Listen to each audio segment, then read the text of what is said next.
16 na bangkay ang na-recover ngayong araw sa landslide sa Maco, Davao de Oro. Sa kabuuan, 27 na ang naitalang patay. Sa kabila niyan, himala namang nahukay ang isang bata na halos 3 araw nang nakabaon sa guho. Live mula sa Mawab, Davao de Oro, may report si Argel Relator ng GMA Regional TV 1 Mindanao. Argel?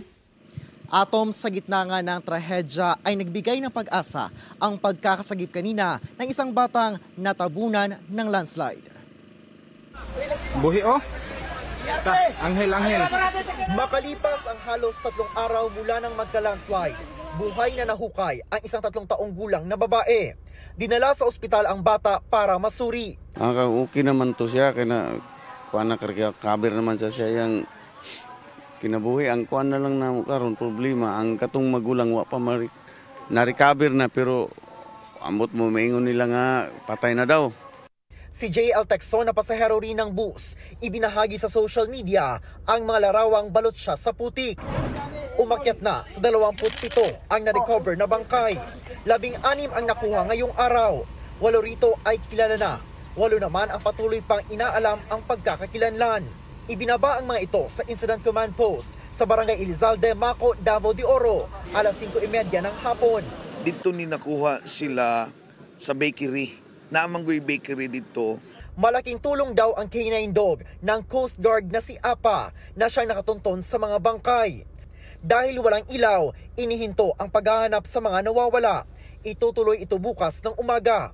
Dagsa ang kaanak ng mga nawawala sa isang punerarya sa kalapit na bayan ng Mawab. Pinangunahan ng NBI ang victim identification at postmortem stage. Matapos maproseso ang mga bangkay, pinapila ang mga kaanak upang kilalanin kung naroon ba ang kanilang kaanak. Sabi ng Mines and Geosciences Bureau Region 11, maiiwasan sana na maulit ang landslide sa Barangay Masara kung nasunod ang rekomendasyon nilang i-relocate na ang mga nakatira roon noon pang 2018. Yung area na yun po is valid splay po siya ng Philippine Fault. So yung Philippine Fault Zone po. Natukoy na dati pang landslide-prone area ang lugar. Depensa ng provincial government ng Davao de Oro, matagal na nilang idineklarang no-build zone ang lugar.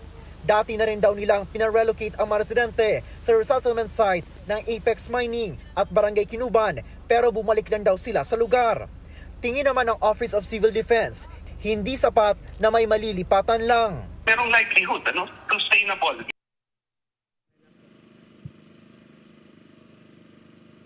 Atom, ayon kay Congressman Roel Peter Gonzaga, ay aakuin na ng provincial government ang lahat ng gastusin sa burol at pagpapalibing ng mga namatay na biktima ng landslide. Atom. Maraming salamat, Argel Relator ng GMA Regional TV 1 Mindanao. Isang senior citizen ang patay ng masunog ang halos 50 bahay sa Pasay City. May report si Darlene Kai.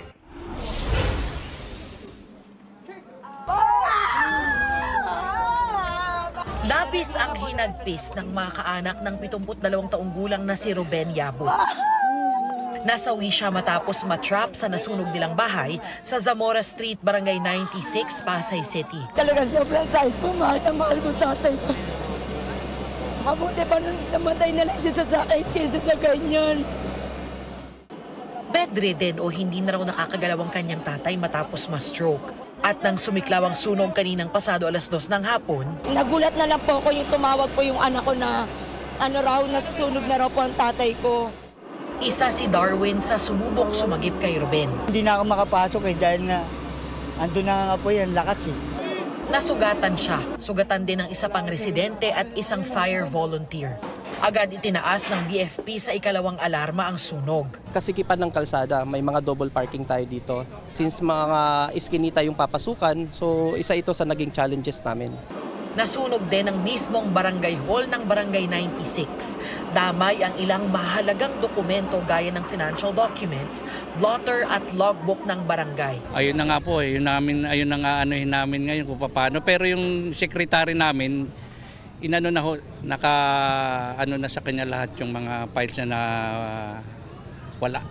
Matapos ang 2 oras, naapula ang apoy. Sa tala ng barangay officials, 48 bahay ang nasunog. Nasa 70 pamilya naman ang nawala ng tirahan. Pansamantalang mananatili sa Zamora Elementary School ang mga nasunugan. Iniimbestigahan pa kung ano ang pinagmula ng apoy. Darlene Kai, nagbabalita para sa GMA Integrated News.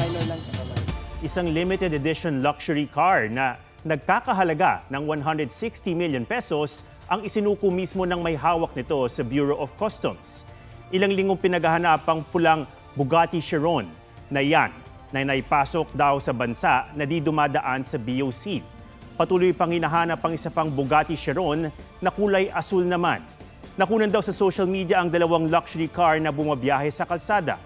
Base sa paliwanag ng may hawak ng pulang sasakyan, nabili niya ito sa isa pang tao sa Metro Manila na patuloy ding tinutugis ng customs. Kapag di raw nahanap ang nagsasabing nagbenta, ang may hawak ng sasakyan ngayon ang mananagot sa batas.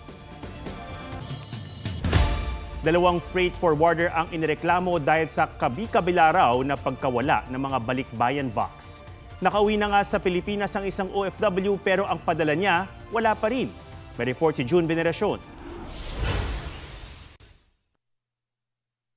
Bakas ang saya sa mga mata ng OFW na si Luga Kusan nang mapuno niya ang malaking balikbayan box na bunga ng hirap at pagod ng pagtatrabaho sa Kuwait.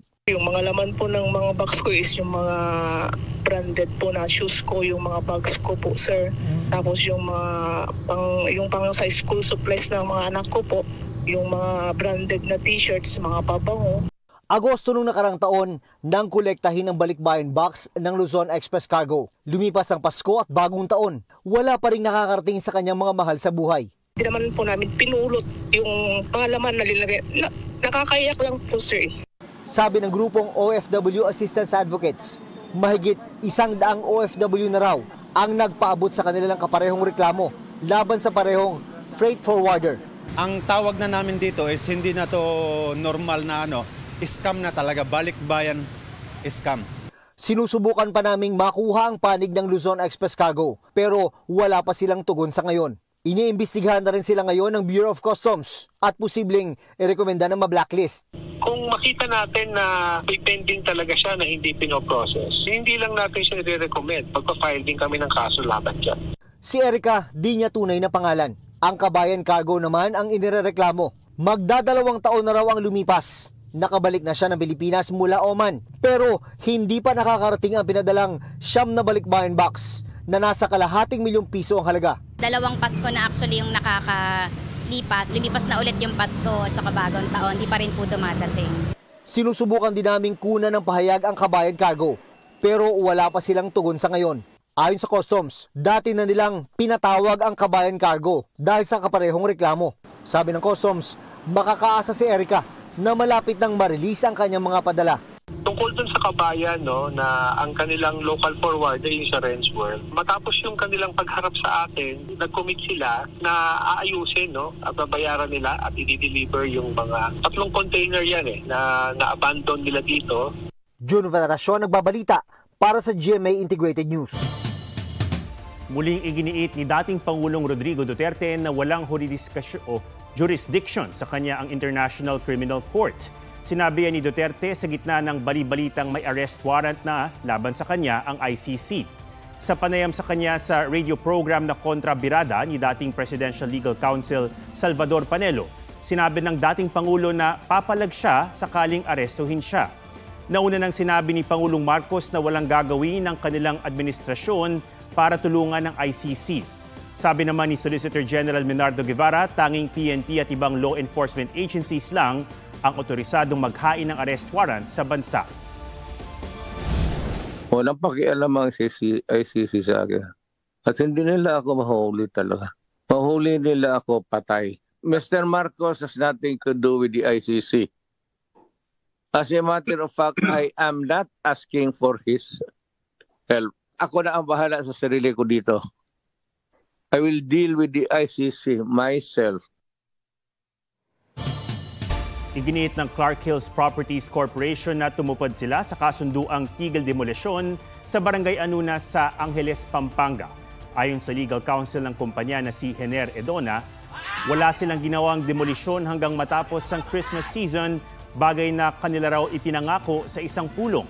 Nagpahayag din daw ang Clark Hills ng intensyong mag-donate ng 1 hektarya ng naturang lupa para sa mga may hirap na residente. Humingi rin daw sila sa LGU ng listahan ng indigent family sa lugar pero hindi pa nila ito nakukuha hanggang ngayon.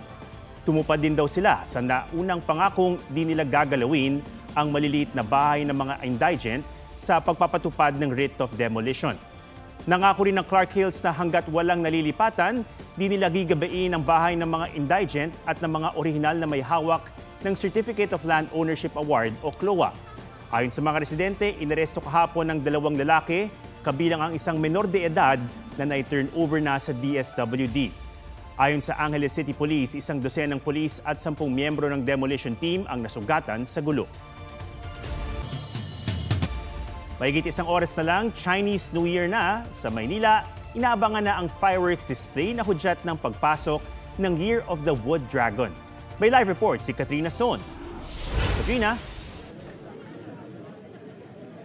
Atom, pasado alas 7 pa lang ng gabi kanina ay dagsa na ang mga kababayan natin na nagpunta sa Jones Bridge dito sa Manila maging sa katabi nito na Pasig Esplanade para abangan o antabayanan ang pagsisimula ng fireworks display mamayang ang hating gabi na hudyat na pagsisimula ng Chinese New Year. Thank you, ate. Talagang dito ka pumupunta. Bago mag-Chinese New Year, naglaan na si Juvie sa Gloria ng kanyang Pamper Me Day. Kapag nagkapagupit ka, pasalubungin mo yung Chinese New Year, lalo kang gaganda. At swerte. Kung ang mag-asawang Feng Shui expert na sina G at Marge Santos ang tatanungin, simbolo ito ng pagtaboy ng nakaraan o bad luck. Before the Chinese New Year yung haircut, because after the Chinese New Year, it means cutting your luck. Oh, parang pinuputol mo yung swerte mo. Kung ayaw namang magpagupit pero nais ng good fortune, bumili ng bagong damit o underwear. Maglinis na rin daw ng bahay o mag-declutter. Sa mismong araw naman ng Chinese New Year, bawal daw ang paggamit ng anumang paghiwa o matutulis na bagay. On Chinese New Year mismo, no cutting of food. That's why you prepare food that you can just eat with your hands or basta hindi gagamit ng knife. You have to declutter first your house, your space before the Chinese New Year. Basta wala nang linisan of the Chinese New Year itself. Maaring maglagay ng pampaswerte sa bahay tulad ng key of success na pangbukas daw ng bagong buhay. Kung gusto raw swertihin sa pera, subukang maglagay sa cellphone ng 50 pesos bill dahil pula ito at kakulay ng angpaw. Diba, everyday, umaga, gabi, hawak-hawak natin tong cellphone. Walang pera. Kaya naisip ko, lalagay kong pera para araw-araw may pera tayo. Mabili na rin ang iba't ibang flavors ng tikoy. Paniwala kasi na mas mabubuklod ang pamilya at mas didikit ang swerte kung kakain ito sa Chinese New Year. Ang mga pang-good luck na iyan makikita sa Binondo na oldest Chinatown hindi lang sa Pilipinas kundi sa buong mundo. Yung Binondo mismo, 1594, Chino ka pero hindi ka Kristiyano, dun ka sa Parian. Pag Chino ka pero Kristiyano ka, dito ka sa may Binondo. Kaya kung titingnan mo rin yung kasaysayan natin, yung Binondo Church, yung isa sa pinakamaagang simbahan na naitayo. At pag sinabing Chinese New Year, Binondo is the place. Kaya ready na ang LGU sa dagsa ng makikiselebrate.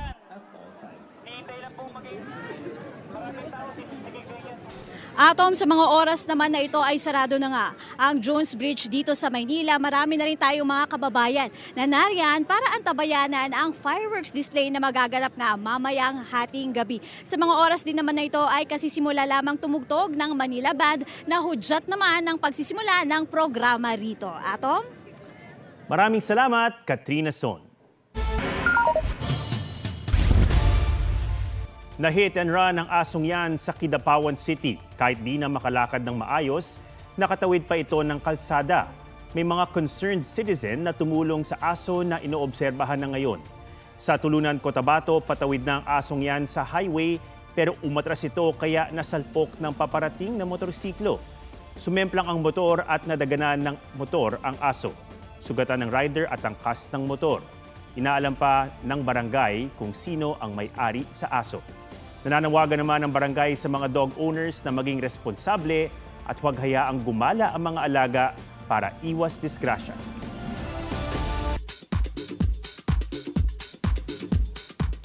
Binansagan na rin ngayong pambansang fiancé si Jillian Ward. Ang detalye sa report ni Nelson Canlas. Mula sa bakal hanggang sa totoong singsing, hindi lang sa mga new gen kumikinang si Jillian Ward, kundi sa maraming tagahangang nagpo-propose sa kanya. Kaya naman binansagan na rin ang aktres na pambansang fiancé.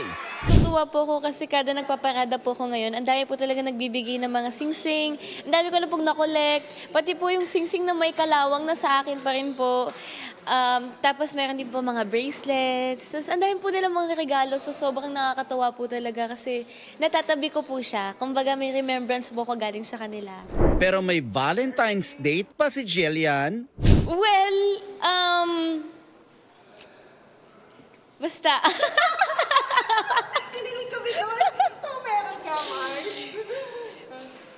Well, sinasabi ko nga po, ayoko pong nag-a-assume baka friendly gestures po yung ginagawa nila. Pero basta ngayong Valentine's po, sa trabaho ko, sa pamilya ko, sa mga nakapaligid po sa akin, I feel loved and I feel blessed. Group of the Year awardee ang K-pop girl group na New Jeans sa 2024 Billboard in Women Music Awards. Bukod sa parangal, kasama sila sa star-studded lineup ng performer sa award ceremony. Gaganapin yan sa March 6 sa California. Nelson Canlas nagbabalita para sa GMA Integrated News.